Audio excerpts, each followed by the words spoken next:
రాష్ట్రపతి ద్రౌపది ముర్ము తెలుగు రాష్ట్రాల్లో పర్యటించబోతున్నారు. నేడు మంగళగిరికి రాష్ట్రపతి రాబోతున్నారు. ఎయిమ్స్ తొలి స్నాతకోత్సవానికి ఆమె హాజరు కానున్నారు. ఈ కార్యక్రమంలో గవర్నర్ రాధాకృష్ణన్, సీఎం చంద్రబాబు, కేంద్ర మంత్రి ప్రతాప్ రావు, రాష్ట్ర మంత్రులు పాల్గొనబోతున్నారు.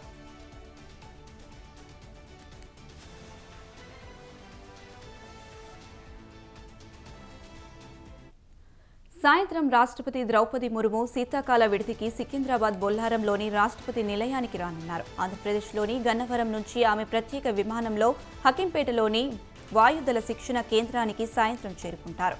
అక్కడ గవర్నర్, ముఖ్యమంత్రి, ప్రభుత్వ ప్రధాన కార్యదర్శి, మంత్రులు, అధికారులు రాష్ట్రపతికి వెల్కమ్ చెప్తారు.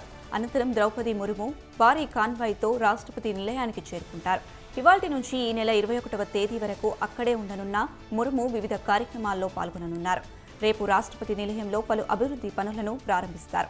ఈ నెల 20న రాష్ట్రపతి ప్రభుత్వ ప్రతినిధి బృందం, అధికారులు, పౌరులతో ఎట్ హోమ్ నిర్వహిస్తారు. రాష్ట్రపతి రాక నేపథ్యంలో హైదరాబాద్లో ఇవాల్టి నుంచి ట్రాఫిక్ ఆంక్షలు అమలు చేయనున్నారు.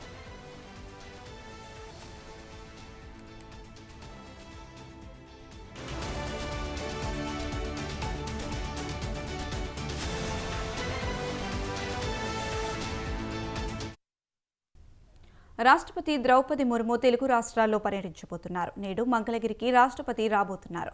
ఎయిమ్స్ తొలి స్నాతకోత్సవానికి ఆమె హాజరు కానున్నారు. ఈ కార్యక్రమంలో గవర్నర్ రాధాకృష్ణన్, సీఎం చంద్రబాబు, కేంద్ర మంత్రి ప్రతాప్ రావు, రాష్ట్ర మంత్రులు పాల్గొనబోతున్నారు.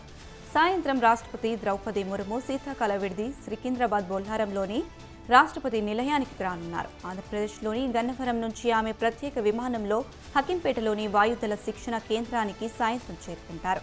అక్కడ గవర్నర్, ముఖ్యమంత్రి, ప్రభుత్వ ప్రధాన కార్యదర్శి, మంత్రులు, అధికారులు రాష్ట్రపతికి వెల్కమ్ చెబుతారు. అనంతరం ద్రౌపది ముర్ము భారీ కాన్వాయ్తో రాష్ట్రపతి నిలయానికి చేరుకుంటారు. ఇవాల్టి నుంచి ఈ నెల 21వ తేదీ వరకు ఇక్కడే ఉండనున్న ముర్ము వివిధ కార్యక్రమాల్లో పాల్గొననున్నారు. రేపు రాష్ట్రపతి నిలయంలో పలు అభివృద్ధి పనులను ప్రారంభిస్తారు.